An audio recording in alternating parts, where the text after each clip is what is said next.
ನಮಸ್ಕಾರ. ನನ್ನ ಕ್ಲೈಂಟ್ ಒಬ್ಬರು ಅವ್ರಿಗೆ ಆಗಿರ್ತಕ್ಕಂತಹ ಒಂದು ಅನುಭವವನ್ನು ನನ್ನ ಹತ್ರ ಹೇಳ್ಕೊಂಡಿದ್ದಾರೆ. ಇದನ್ನು ನೀವು ವಿಡಿಯೋದಲ್ಲಿ ತಿಳಿಸಲೇಬೇಕು ಮೇಡಮ್ ಅಂತೇಳಿ. ನೋಡಿ ಅವರು ಒಂದು ಕಡೆ ಹೀಗೆ ಹೋಗಬೇಕಾದ್ರೆ ಏನಾಗಿತ್ತು ಅಂತ ಅಂದರೆ, ಅಲ್ಲಿ ಯಾವುದೋ ಒಂದು ಮೂರ್ತಿಯನ್ನು ನೋಡಿದ್ರಂತೆ. ಅಂದರೆ ದೇವರು ಅಂತೇಳಿ ತಿಳ್ಕೊಂಡು ಅಲ್ಲಿ ಹತ್ತಿರ ಹೋಗಿ ಪೂಜೆ ಮಾಡಿ ಮತ್ತು ಅದನ್ನು ಮುಟ್ಟಿಯನ್ನು ಬಂದಿದ್ದಾರಂತೆ ಕೈ ಮುಗಿದು. ಅದಾದಮೇಲೆ ನೆಕ್ಸ್ಟ್ ಡೇಯಿಂದನೇ ಅವರಿಗೆ ವಿಪರೀತವಾಗಿರ್ತಕ್ಕಂಥ ಏನೇನೋ ಕನಸು ಬೀಳೋ ಅಂಥದ್ದು, ಏನೋ ಒಂಥರ ಸಮಸ್ಯೆ ಆಗೋದು, ಮತ್ತು ಬಾಯಲ್ಲೆಲ್ಲ ಜೆಲ್ಲು ಸುರಿಯೋದಕ್ಕೆಲ್ಲ ಶುರು ಆಗ್ತಾ ಹೋಯ್ತಂತೆ ಆ ಲೇಡಿಗೆ. ಅವ್ರ ಹೆಸರು ಬೇಡ. ಅದಾದಮೇಲೆ ಅವರು ಹೀಗೆ ಸುಮಾರು ಕಡೆಯಲ್ಲೆಲ್ಲ ಪ್ರಶ್ನೆ ಕೇಳಿದ್ದಾರೆ, ಯಾಕೆ ಹೀಗೆ ಆಯಿತು ಅಂತೇಳಿ. ಅಂದರೆ ಅಷ್ಟು ಹೆಲ್ತು ತುಂಬಾ ಚೆನ್ನಾಗಿತ್ತಂತೆ, ಮೆಂಟಲಿನೂ ಕೂಡ ತುಂಬ ಸ್ಟ್ರಾಂಗ್ ಆಗಿದ್ದರಂತೆ. ಆದ್ರೂ ಕೂಡ ಇದು ಈ ಥರದ ಒಂದು ಅವ್ಯವಸ್ಥೆ ಹೆಂಗಪ್ಪ ಆಯಿತು, ಯಾಕೆ ಇಷ್ಟೊಂದು ಪ್ರಾಬ್ಲಮ್ ಆಗ್ತಿದೆ ಅಂತೇಳಿ ಹೀಗೆ ಎಲ್ಲ ಕಡೆ ಕೇಳಿದಾಗ ಒಬ್ಬೊಬ್ಬರು ಒಂದೊಂದು ರೀತಿಯಾಗೆಲ್ಲ ಉತ್ತರವನ್ನು ತಿಳಿಸ್ತಾ ಬಂದ್ರಂತೆ. ಅದಾದಮೇಲೆ ಇದೇನಾದ್ರೂ ಅಕಸ್ಮಾತ್ ಬ್ಲ್ಯಾಕ್ ಮ್ಯಾಜಿಕ್ ಮಾಡ್ಯಾರ, ಮದ್ದಿಡಿನ ಅಥವಾ ಮತ್ತೊಂದ ಪ್ರಾಬ್ಲಮ್ಮು ಅಂತೇಳಿ ಹೀಗೆ ಸರ್ಚ್ ಮಾಡ್ತಾ ಮಾಡ್ತಾ ಏನಾಗಿದೆ ಅಂದರೆ ಅವರಿಗೆ ಗೊತ್ತಾಯ್ತಂತೆ. ಅವರು ಯಾವ ದಿವಸದಿಂದ ಯಾವಾಗ ಆಗಿದ್ದು ಅಂತೇಳಿ ಆಮೇಲೆ ರೀಕಾಲ್ ಮಾಡ್ಕೊಳ್ಳೋದಕ್ಕೆ ಶುರು ಮಾಡಿದಂತೆ. ಅದು ನನ್ನ ಹತ್ರ ಪ್ರಶ್ನೆ ಕೇಳಿದಾಗ ಅವ್ರಿಗೆ ಸರ್ಪದೋಷ ಇದೆ ಅಂತೇಳ್ಬಿಟ್ಟು ಹೇಳಿದ್ದೆ. ಅದು ಪೂಜೆ ಎಲ್ಲ ಆದಮೇಲೆ ಒಂದು 5ನೇ ದಿವಸಕ್ಕೋ 6ನೇ ದಿವಸಕ್ಕೆ ಅವರಿಗೆ ಕನಸು ಬೀಳೋದಕ್ಕೆ ಶುರುವಾಗಿದೆ. ಅಂದರೆ ಇದು ದೋಷದ ಪ್ರಭಾವ ಇರ್ಬೋದಾ ಏನು ಅಂತೇಳಿ ಅವ್ರು ತಿಳ್ಕೊಂಡಿದ್ದಾರೆ. ಅಂದರೆ ಅವರ ಜನ್ಮ ಜಾತಕದಲ್ಲೂ ಕೆಲವರಿಗೆ ದೋಷ ಬರುತ್ತಲ್ಲ, ಅದು ಪೂಜೆ ಮಾಡಿಸಿದೆ. ಅದು ಆದಮೇಲೆ ಅವರಿಗೆ ಕನಸು ಬೀಳೋದಕ್ಕೆ ಶುರುವಾಗಿದೆ. ಅಂದರೆ ಅವರು ಅಲ್ಲಿ ಕೈ ಮುಗ್ದಿದ್ರಲ್ಲ, ಒಂದು ಗೊಂಬೆಗೆ ಪೂಜೆ ಮಾಡಿಕೊಂಡು ಬಂದಿದ್ರಲ್ಲ, ಅಂದರೆ ಸೇಮ್ ಒಂದು ಕಲ್ಲಿಟ್ಟಿದ್ರಂತೆ, ಒಂದು ಗೊಂಬೆಯನ್ನು ಇಟ್ಟಿದ್ರಂತೆ, ಡಿಟ್ಟೋ ದೇವರ ಮೂರ್ತಿನೇ ಥರನೇ ಇತ್ತಂತೆ. ಅಲ್ಲಿ ಕೈ ಮುಗಿದು ಬಂದಿದ್ದಾದಮೇಲೆ ನೆಕ್ಸ್ಟ್ ಡೇಯಿಂದನೇನು ಶುರು ಆಗ್ತಾ ಹೋಯ್ತಂತೆ ಅವರಿಗೆ ಸಮಸ್ಯೆಗಳೆಲ್ಲ. ಏನೋ ಒಂಥರ ಒಬ್ಬರೇ ಕೂರಬೇಕು ಅಂತೇಳಿ ಅನ್ಸೋದು, ಒಬ್ಬರೇ ಏನೋ ಒಂಥರ ಕಿರ್ಚಾಡ್ದಂಗೆ, ಅಂದರೆ ಅವ್ರಿಗೆ ಯಾರ್ದೋ ವಾಯ್ಸು ಕೇಳಿಸ್ದಂಗೆ, ಇವರು ಕಿರಿಸ್ದಂಗೆ, ಈ ಥರದ್ದೆಲ್ಲ ಆಗ್ತಾ ಹೋಯ್ತಂತೆ. ನಾನು ಏನಾದ್ರೂ ಅಕಸ್ಮಾತ್ ನೀವು ಮನಸ್ಸಲ್ಲಿ ಏನಾದರೂ ಯಾವುದೋ ಒಂದು ಹಳೆಯದು ಘಟನೆಗಳು ಇಟ್ಕೊಂಡಿದ್ರು ಆ ಥರ ಆಗುತ್ತೆ. ಏನಾದ್ರೂ ಆಸೆಗಳು ಇಟ್ಕೊಂಡಿದ್ರು ನೆರವೇರದೇ ಇದ್ರೂ ಕೂಡ ಅದನ್ನೇ ನೀವು ಫೀಲ್ ಮಾಡ್ಕೊಂಡಿದ್ದಾಗ್ಲೂ ಕೂಡ ಅಷ್ಟೇ, ತುಂಬ ಮೆಂಟಲಿ ಡಿಸ್ಟರ್ಬ್ ಆದಾಗ್ಲೂ ಹಿಂಗಾಗುತ್ತೆ ಅಂಥೇಳಿ ನಾನು ಕೆಲವೊಂದು ಮೆಥಡೆಲ್ಲ ಹೇಳ್ಕೊಟ್ಟಿದ್ದು ಆದಮೇಲೆ ಅವ್ರಿಗೂ ಕೂಡ ಅಷ್ಟೇ 1-2 ದಿನ ಅನುಕೂಲ ಆಗ್ತಿತ್ತು, ಮತ್ತು 3ನೇ ದಿನ ಯಥಾ ಪ್ರಕಾರ ಹಾಗೇ ಆಗ್ತಾಯಿತ್ತು. ಎಲ್ಲಿ ಅವರಿಗೆ ರಿಸಲ್ಟ್ ಬಂತು ಅಂದರೆ, ಪೂಜೆದೆಲ್ಲ ಆಯ್ತಲ್ಲ, ಆಗಿದ್ದಾದಮೇಲೆ ಒಂದು 5ನೇ ದಿವಸಕ್ಕೋ 6ನೇ ದಿವಸಕ್ಕೆ ಕನಸು ಬೀಳೋದಕ್ಕೆ ಶುರುವಾಯಿತು.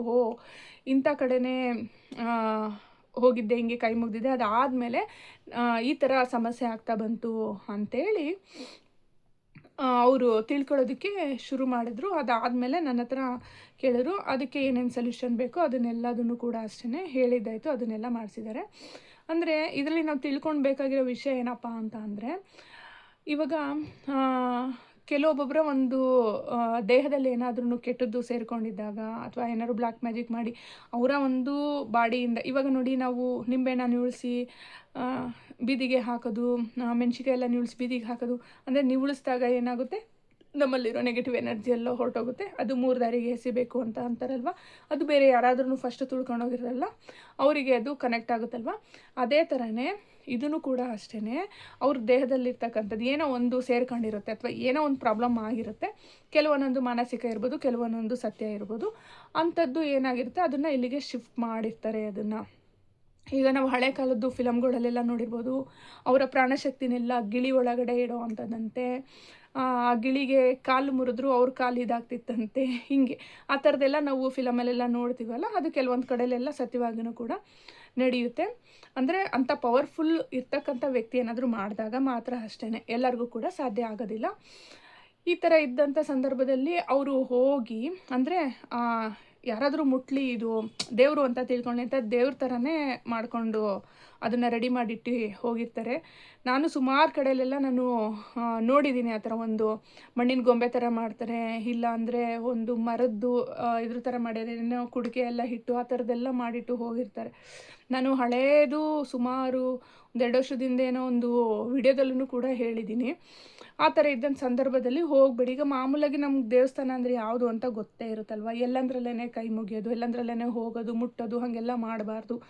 ಕೆಲವ್ರಿಗೆ ವೀಕ್ ಮೈಂಡೆಡ್ ಇರುತ್ತೆ, ಇಲ್ಲ ಅಂದರೆ ಬಾಡಿ ವೀಕ್ ಇರುತ್ತೆ. ಒಟ್ಟಿನಲ್ಲಿ ಅದು ಹೆಂಗೆ ಸೇರ್ಕೋಬೇಕೋ ಅದು ಗೊತ್ತಾಗೋದಿಲ್ಲ, ನಿಮ್ಮ ಟೈಮ್ ಕೆಟ್ಟೋದಿರ್ಬೋದು.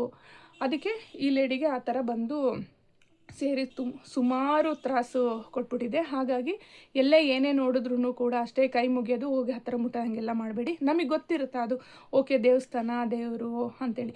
ಏನಿಲ್ಲ, ನೀವು ಮನಸ್ಸಲ್ಲೇ ಆಕಾಶ ನೋಡ್ಕೊಂಡು ಕೈ ಮುಗಿದ್ರೂ ಕೂಡ ಅಲ್ಲಿಗೆ ದೇವರಿಗೆ ಸಲ್ಲುತ್ತೆ ಅಲ್ವಾ. ನಮ್ಮ ಭಕ್ತಿ ಮೇಯ್ನು ಭಕ್ತಿ, ನಮ್ಮ ಮನಸ್ಸನ್ನು ಕೂಡ ಒಂದು ನಿರ್ಮಲವಾಗಿ ನಾವು ಮನೆಯಲ್ಲೇ ಕೂತ್ಕೊಂಡು ಭಕ್ತಿ ಸಲ್ಲಿಸಿದ್ರೂ ಕೂಡ ಸಲ್ಲುತ್ತೆ ದೇವರಿಗೆ. ಹಾಗಾಗಿ ಈ ಥರದ ಯಾವುದಾದ್ರೂ ಒಂದು ನೋಡಿದಾಗ ಹೋಗಿ ಮುಟ್ಟೋದು, ಇಲ್ಲ ಏನಾದರೂ ಗೊಂಬೆಗಳೇನಾದರೂ ಬಿಸಾಕಿದರೆ ಅದನ್ನು ಮನೆಗೆ ತೊಗೊಂಬರೋ ಅಂಥದ್ದು, ಹೋಗಿ ಪೂಜೆ ಮಾಡೋ ಅಂಥದ್ದು, ಆ ಥರದ್ದು ಯಾವುದೇ ಕಾರಣಕ್ಕೂ ಮಾಡಬೇಡಿ. ನಮಗೆ ಗೊತ್ತಿರ್ತಕ್ಕಂತಹ ಒಂದು ದೇವಸ್ಥಾನ ದೇವರು ಅಂತ ಇದ್ದರೆ ಮಾತ್ರ ಅಷ್ಟೇ ಮಾಡಿ. ಎಲ್ಲಂದ್ರಲ್ಲೇ ಬೀದಿಯಲ್ಲೆಲ್ಲ ಬಿಟ್ಟೋಗಿರ್ತಾರೆ, ಅಂದರೆ ದೇವ್ರ ಥರನೇ ಇರುತ್ತೆ ಒಟ್ಟಿನಲ್ಲಿ. ಅದಕ್ಕೆಲ್ಲ ಅರಿಶಿನ ಕುಂಕುಮ ಅದು ಇದು ಎಲ್ಲ ಸುಮಾರೆಲ್ಲ ಏನೇನೋ ಹಾಕಿ ಬಿಟ್ಟೋಗಿರ್ತಾರೆ ಕೆಲವುದು. ಅಂದರೆ ಇದೆಲ್ಲ ಹಳೆ ಕಾಲದಲ್ಲಿ ಅದೇನೋ ರಂಗವಲ್ಲಿ ಅಂತೇಳ್ಬಿಟ್ಟೇನೋ ಮಾಡ್ತಾಯಿದ್ರು ನನಗೆ ಗೊತ್ತಿರೋ ಹಂಗೆ.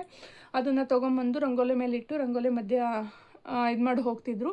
ಅಂದರೆ ಯಾವಾಗ ಆ ಥರ ಮಾಡ್ತಿದ್ದೆ ಅಂದರೆ ಯಾರೂ ಓಡಾಡದೇ ಇರ್ತಕ್ಕಂಥ ಜಾಗದಲ್ಲಿ ಅಂತೇಳಿ ಮಾಡ್ತಾಯಿದ್ರು. ಅದಿಷ್ಟು ದಿವಸ ಅಂತ ಇದ್ದು ಕಂಪ್ಲೀಟಾಗಿ ಕ್ಲಿಯರ್ ಆಗಿ ಹೋಗ್ತಾಯಿತ್ತು. ಈಗ ಹಂಗಲ್ಲ, ಬೀದಿ ಬದಿಲೆಲ್ಲದೂ ಇಟ್ಟಿರ್ತಾರೆ. ಹುಷಾರಾಗಿ ನೋಡಿಕೊಂಡು ಓಡಾಡಿ. ಈಗ ಪಾಸ್ ಆಗಬೇಕಾದ್ರೂ ಏನೂ ತೊಂದರೆ ಇಲ್ಲ.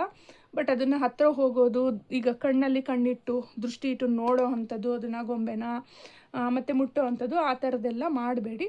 ತುಂಬ ಮೈಂಡ್ ಸ್ಟ್ರಾಂಗ್ ಇರೋ ಅಂಥವ್ರು ಓಕೆ.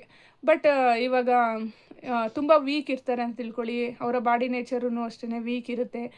ಯಾರಿಗೆ ಬೇಕು, ಈಗ ಯಾವ್ಯಾವ ಹುತ್ತದಲ್ಲಿ ಯಾವ್ಯಾವ ಹಾವಿರುತ್ತೆ ಅಂತೇಳಿ ಹೇಳೋದಕ್ಕೆ ಆಗೋದಿಲ್ವಾ. ಹಾಗೇ ಇದೂ ಕೂಡ ಅಷ್ಟೇ, ನಮ್ಮ ಸೇಫ್ಟಿ ನಾವು ನೋಡ್ಕೋಬೇಕು ಅಷ್ಟೇ ನಾನು ಹೇಳೋದು. ಯಾವುದೇ ಕಾರಣಕ್ಕೂ ಆ ಥರ ವಸ್ತುಗಳನ್ನೇನಾದ್ರು ನೋಡಿದಾಗ ನೀವು ಹತ್ತಿರ ಹೋಗಬೇಡಿ, ಮುಟ್ಟಬೇಡಿ.